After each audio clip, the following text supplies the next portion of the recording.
Je suis en compagnie de Renato. Non, Renato, bonjour Renato. Oui, Renato. Et Albin, bonjour Albin. Bonjour. Alors je vois que je fais un peu d'ombre, donc je vais faire attention à ne pas vous faire trop d'ombre parce que c'est vous les stars.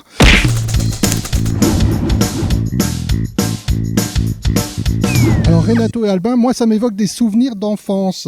À fond. Bien sûr, on n'a pas nécessairement vu la pièce de théâtre, mais les films déjà, et puis bon, toute l'évocation que ça peut représenter, la cage aux folles, 1, 2, 3, enfin oui.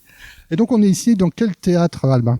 Eh bien, on est au Théâtre Marignan, c'est à Charleroi, c'est sur le boulevard Thiroux, et c'est un théâtre qui est spécialisé dans les comédies, et avec le metteur en scène, Jean-Charles Gossery, on a décidé de s'attaquer à ce gros morceau qu'est la cage aux folles. Voilà. Qu'est-ce que ça raconte pour ceux qui ne connaîtraient pas? Parce que je pense qu'il y a quand même une ou deux personnes qui nous écoutent qui ne connaissent pas la cage aux folles. Que raconte la cage aux folles? Eh bien, c'est un couple homosexuel, Renato et Albin, qui vivent en harmonie, mais depuis bien longtemps, depuis 20 ans déjà, ils sont ensemble. Et lui, il a fauté. Il a fauté? Il a fauté, c'est-à-dire que il a. Non, tu as fauté parce que. Non. Ah, si, tu as fauté. Alors, il a fauté parce qu'il a eu un enfant. Oui. Voilà. Mais il n'était pas encore avec moi, c'est pas grave. Hein. Mais du coup, cet enfant va bientôt se marier et il va falloir inviter les beaux-parents. Évidemment. Voilà. Et donc inviter les beaux-parents dans une bonbonnière de couple homosexuel, c'est pas évident, surtout qu'en bas, il y a la cage aux folles. Alors ça, je vais passer la parole à Renato, peut-être, parce qu'il me semble que Renato, c'est le patron de la cage aux folles. Ah tout à fait. Moi, Renato, c'est moi le patron de la cage aux folles. Et évidemment, avec ma concubine ici, on se supporte. Bon, de temps en temps, ça pète un peu. Mais alors, c'est juste en bas, c'est juste en dessous de notre logement. Et donc, il y a des interactions tout le temps. Ça monte, ça sort, etc. Avec les spectacles, les artistes qui sont dans la cage aux folles, dans la cave, en sous-sol. Oui. Antoine, est-ce que Renato, c'est un rôle exaltant pour toi? Alors, exaltant, je ne sais pas si c'est le mot qui me viendrait à l'esprit, mais en tout cas, c'est un rôle très agréable à jouer. Non, c'est vrai que ça permet une facette. Alors bien sûr, c'est un petit peu la caricature de ce monde homosexuel un petit peu efféminé, etc. Mais c'est toujours avec beaucoup de bienveillance. Mais ça permet évidemment une grande palette. Et en plus, c'est tous des personnages qui sont attachants. Le personnage de Renato, mais tous les autres aussi. Et donc, il y a plein de choses à jouer. Et c'est justement, ça nous sort du quotidien. C'est vraiment très, très, très, très agréable. Ça pétille, quoi. C'est très, très fun. On joue quelque part sur la vague du souvenir, non? Aussi. Puis on s'est posé la question, est-ce que c'est toujours d'actualité, cette pièce, bien sûr parce que... Ça, je vais poser la question à Albin. Justement, c'est ce que j'allais poser à Albin. Jean-Paul, est-ce que jouer un rôle homosexuel aujourd'hui sur un théâtre, devant un public, est-ce que c'est facile?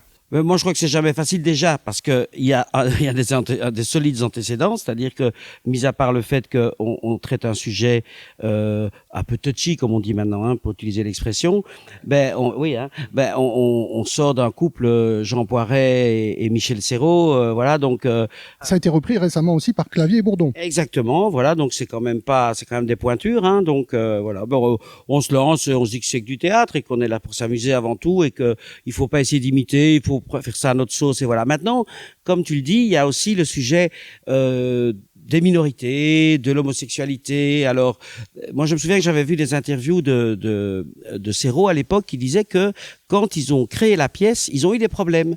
C'est-à-dire qu'ils ont eu des gens, notamment dans les communautés, qui disaient on se moque de nous, etc. Et je pense que la pièce, après, quand elle est sortie et qu'elle a été connue, on s'est rendu compte que c'était pas le cas du tout, et c'est toujours pas le cas d'ailleurs, et que ce qui est très amusant, c'est de voir à quel point aussi la communauté gay homosexuelle a l'humour. Parce que c'est une pièce, en fait, il y a beaucoup de gens qui sont homos, qui se disent « Oh, ça c'est un chouette truc à aller voir » ou même à faire, qui aiment bien ce spectacle-là parce que c'est haut en couleur, c'est un côté revu avec des paillettes et tout ça. Et voilà, donc je pense que il n'y a pas de malaise à jouer ça et je pense vraiment que par rapport à toute la communauté LGBT, il y a vraiment du recul et de se dire on peut se moquer de nous-mêmes, comme on se moque d'un accent, comme on se moque de plein de choses, et c'est chouette à l'époque actuelle parce qu'on ne peut plus rire de rien maintenant. Antoine, la caricature, est-ce que ça aide sur scène? Oui et non.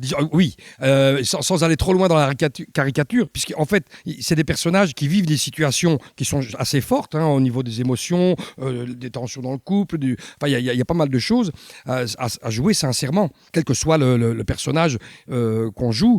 Et donc ici, évidemment, on va exagérer tout le côté Oh là là là là là, mais il faut que ça sonne vrai et il faut qu'on soit juste dans ce qu'on dit, qu'on y croit, qu'on soit à fond dedans et alors ça peut fonctionner et on voit que tous ces personnages, bah oui, ils ont des vies complètes comme tout le monde et enfin, avec les mêmes soucis, les mêmes questions, etc.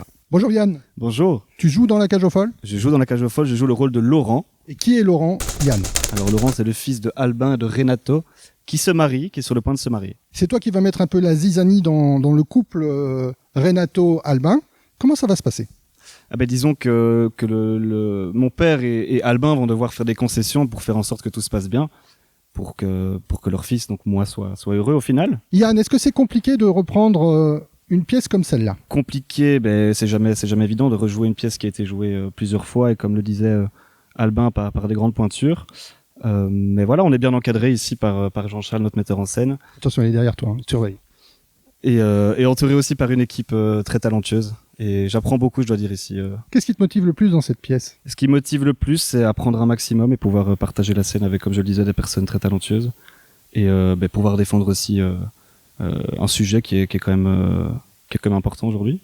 Toi, tu es comédien professionnel? Alors pas du tout, moi je suis comédien amateur. J'ai commencé d'ailleurs aux côtés de Jean-Charles qui se trouve derrière moi. Est-ce que quelque part on peut dire que c'est une comédie musicale?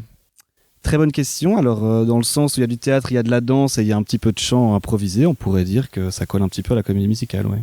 Est-ce que toi tu trouves ta place avec deux papas, enfin deux, est-ce qu'on peut dire, comment tu les appelles d'ailleurs? Alors c'est Papa et Albin, ou Bimbin.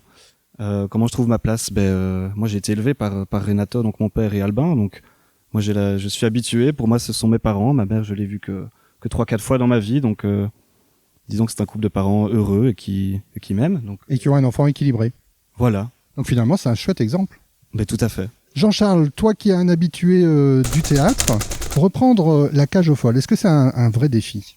Oui, c'est un vrai défi. On a beaucoup réfléchi en fait avant de la reprendre parce qu'on se dit c'est un peu daté pour certaines choses. Il y avait quand même voilà quelques trucs qui ça a été créé dans les années 70, je crois 60, je sais plus exactement.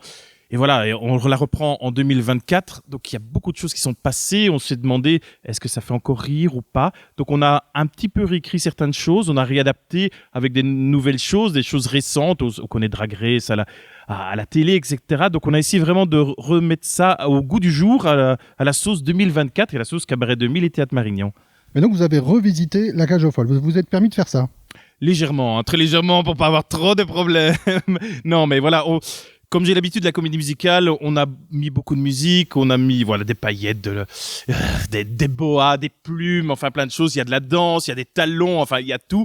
Il y a du chant. C'est très coloré, c'est très marrant. On garde vraiment la base de la pièce qui est très bien écrite.